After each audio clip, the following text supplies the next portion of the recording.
Channel पर नए हैं तो चैनल को सब्सक्राइब करें। हम आज आपके लिए लेकर आए हैं JCERT NCERT solution class 10th subject science. Chapter 8 है। चैप्टर का नाम है जीव जनन कैसे करते हैं। इसके क्वेश्चन आंसर को करवाएंगे।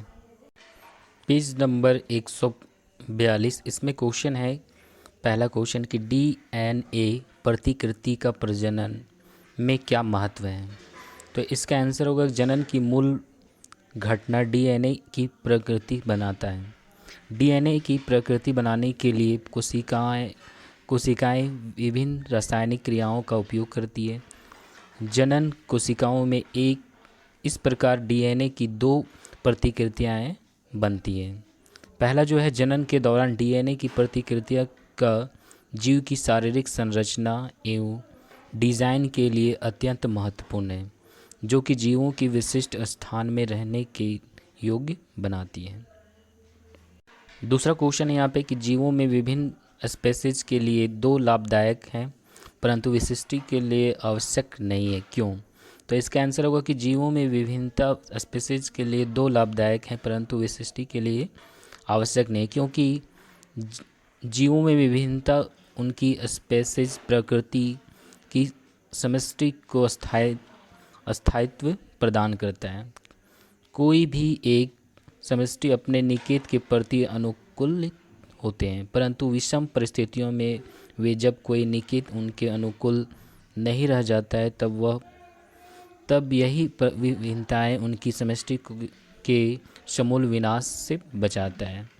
उनके समष्टि में कुछ ऐसे भी जीव होते हैं जो उन विषम परिस्थितियों का प्रतिरोध कर पाते हैं और वे जीवित बच जाते हैं, परंतु उनकी समष्टि से कुछ विशिष्टि मर जाते हैं। अतः विभिन्नताएं समष्टि की उत्तरजीविता बनाए रखने के लिए लाभदायक हैं। Page number 146। उसमें पहला क्वेश्चन है कि द्विखंडन बहुखंडन से किस प्रकार भिन्न है। तो ये है द्विखंडन और दूसरे साइड है बहुखंडन। इसका भिन्न अंतर स्पष्ट कर रहे हैं। तो देखो यहाँ पहला पॉइंट है इसमें कि इसमें जीव की कोशिकाएं दो भागों में विभाजित हो जाती हैं।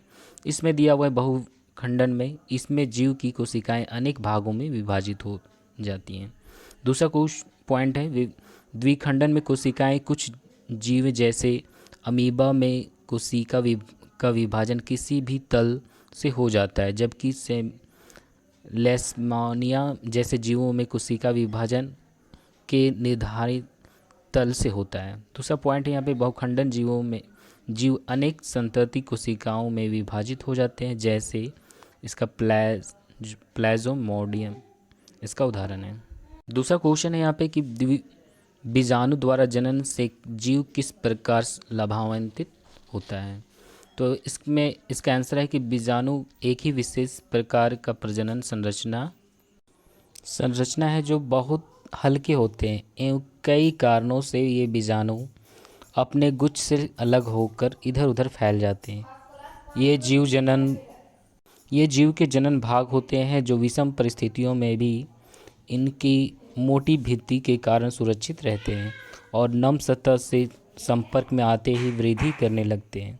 अतः ये अनुकूलित परिस्थितियों में ही वृद्धि करते हैं। नेक्स्ट क्वेश्चन है कि कुछ पौधों को उगाने के लिए काव्यांतिक अवर्धन का उपयोग क्यों किया जाता है।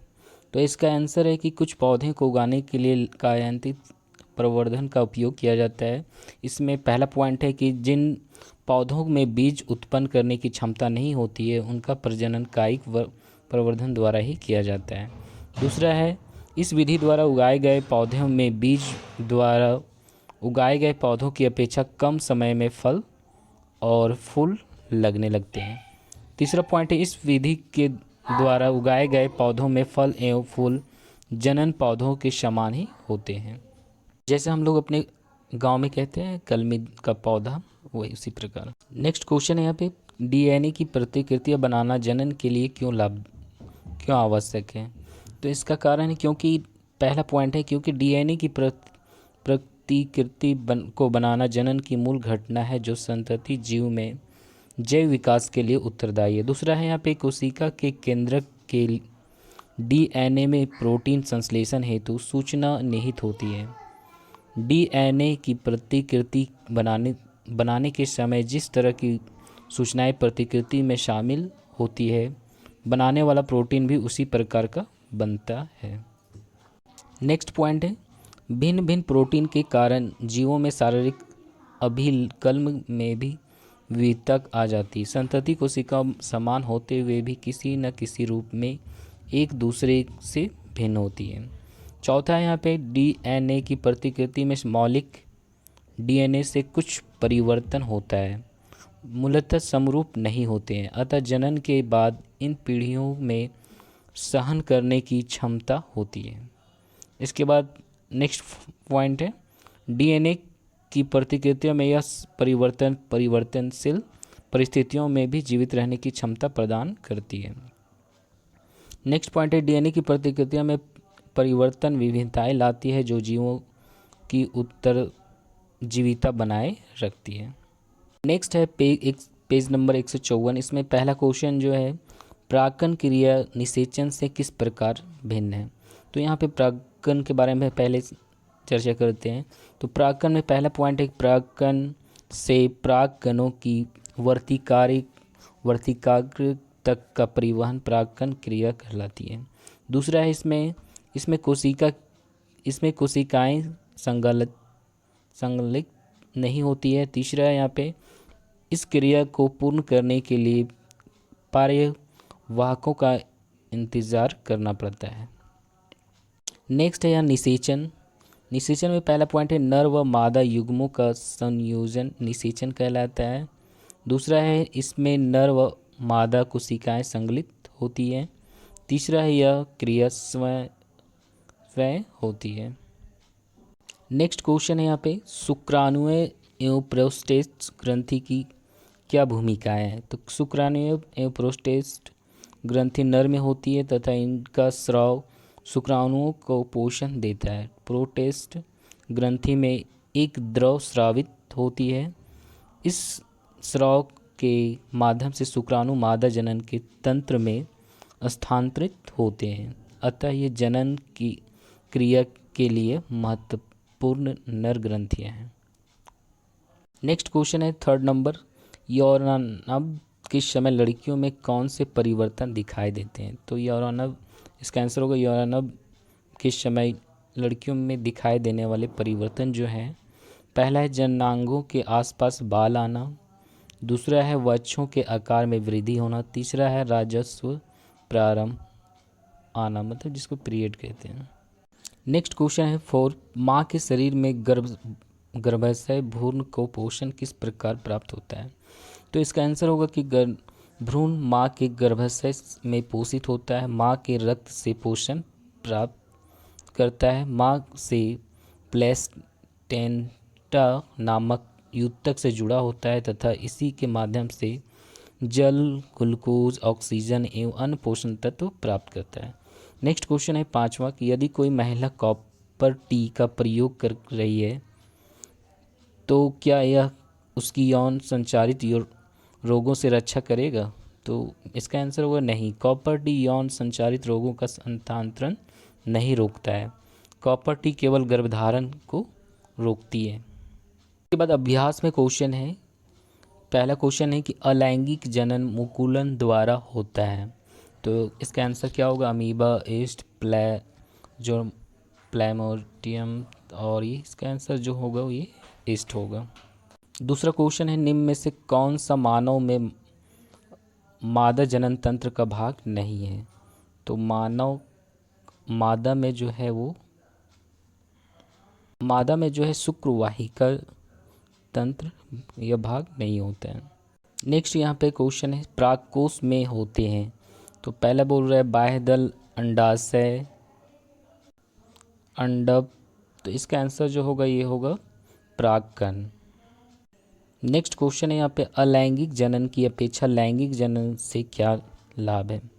तो यहाँ पे बता रहा है कि अलैंगिक जनन में अधिक विभिन्नताएं उत्पन्न होती है जो स्पेसीज के अस्तित्व के लिए आवश्यक है। दूसरा यहाँ पे लैंगिक जनन में 2 विभिन्न जीव हिस्सा लेते हैं, अतः संयोजन तथा अतः अद्भुत होता है। दूसरा क्वेश्चन है, नेक्स्ट क्वेश्चन 5, मानव में वृषण के क्या कार्य हैं? तो इसका आंसर जो होगा, वृषण कोश में स्थित होते हैं। वृषण शुक्राणु उत्पन्न करते हैं। वृषण में टेस्टोस्टेरोन हार्मोन स्रावित होता है। वृषण नर जननांगों का अहम हिस्सा है। वृषण द्वारा अतिरिक्त के लक्षणों को भी नियंत्रित करता है। वृषण द्वारा स्रावित हार्मोन शुक्राणुओं के पोषण प्रदान करते हैं। इसके अतिरिक्त ये स्राव ही शुक्राणुओं के मादा हस्तांतरण में सहायता होते हैं। इसके बाद नेक्स्ट क्वेश्चन है, ऋतुस्राव क्यों होता है? ऋतुस्राव मतलब वही पीरियड के बारे में बताया गया है। तो इसका आंसर है अंडाणु का निषेचन शुक्राणुओं के द्वारा होता है। ऐसा न होने पर अंडाणु लगभग 1 दिन तक जीवित रहता है। इसके पश्चात गर्भाशय की मोटी एवं स्पंजी दीवार टूटकर रक्त व म्यूकस में बदल जाता है। यह स्राव मादा योनि के रास्ते स्रावित हो जाता है। इसे ऋतुस्राव कहते हैं, या इंग्लिश में इसको पीरियड कहते हैं। यह स्राव हर माह होता है। नेक्स्ट क्वेश्चन है यहाँ पे, पुष्प के अनुदैर्ध्य काट का नामांकित चित्र बनाना है। एक पुष्प का चित्र बनाना है जिसमें उनके जो भाग हैं उनको दिखाना है। ये हर एग्ज़ाम में अधिकतर पूछी जाती है, काफ़ी VVI क्वेश्चन है। नेक्स्ट क्वेश्चन है कि गर्भ निरोधक की विभिन्न विधियां कौन सी है? तो पहला यहाँ पे बता रहे कि अवरोधक विधियां। इन विधियों को शरीर के बाहर अर्थात ऊपरी त्वचा पर प्रयोग किया जाता है। जैसे नर के लिए कॉन्डम, मादा के लिए मध्यपट। ये शुक्राणुओं को मादा के अंडों में नहीं मिलने देती। दूसरा है यहाँ पे रासायनिक विधियाँ। ये विधियाँ मादा द्वारा प्रयोग में ली जाती हैं। मादा मुख्य गोलियों द्वारा गर्भ धारक को रोक सकती है। मतलब जो प्रिय दवा लोग खाते हैं, मुख्य गोलियाँ विशेषतः शरीर के हार्मोन्स में बदलाव उत्पन्न कर देती है, परंतु कई बार इसके बुरे प्रभाव भी पड़ जाते हैं। तीसरा यहाँ पे लूप अथवा कॉपर टी गर्भाशय में स्थापित करके इसे गर्भधारण को रोका जा सकता है। नेक्स्ट क्वेश्चन है 9 नंबर, एक कोशिक एवं बहुकोशिक जीवों की जनन पद्धति में क्या अंतर है? तो यहाँ पे एक कोशिक जीवों में सरल संरचना होती है तथा इसमें अलैंगिक प्रजनन होता है तथा जनन के लिए विशेष अंग नहीं होते।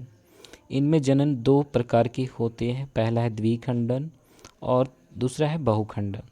बहुकोशिकीय जीवों में जटिल संरचना के कारण जनन तंत्र अतः उनमें अलैंगिक प्रजनन भी होता है तथा अलैंगिक भी।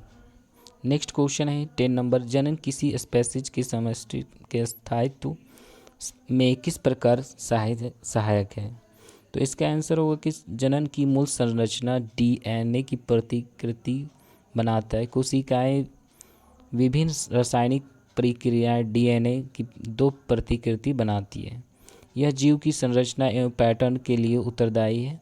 DNA की ये प्रतिकृतियां विलग होकर विभाजित हो जाती हैं। वे 2 कोशिकाएं का निर्माण करती है। इस प्रकार मुख्य विभिन्नताएं आ जाती हैं जो स्पेसीज के अस्तित्व के लिए लाभप्रद है। नेक्स्ट क्वेश्चन है, गर्भ निरोधक युक्तियां अपनाने के क्या कारण हो सकते हैं? तो आंसर है ये गर्भधारण युक्तियां गर्भधारण को रोकने हेतु अपनाई जाती है। जीव जब प्रजनन क्रिया करते हैं एवं जीवों की वृद्धि करते हैं। इस प्रकार यदि यह क्रिया निरंतर चलती रहे तो पृथ्वी पर जनसंख्या विस्फोट हो जाए। इसके अतिरिक्त गर्भधारण के समय स्त्री के शरीर पर विपरीत प्रभाव पड़ता है, अतः यह अधिक बार यह क्रिया उनके लिए हानिकारक हो सकती है। इस प्रकार गर्भ निरोधक युक्तियाँ परम आवश्यक हैं। वीडियो पूरी देखने के लिए थैंक यू। और इसमें काफ़ी सारे इम्पोर्टेंट क्वेश्चन हैं, इसके लिए सेकेंड वीडियो देखें इसका।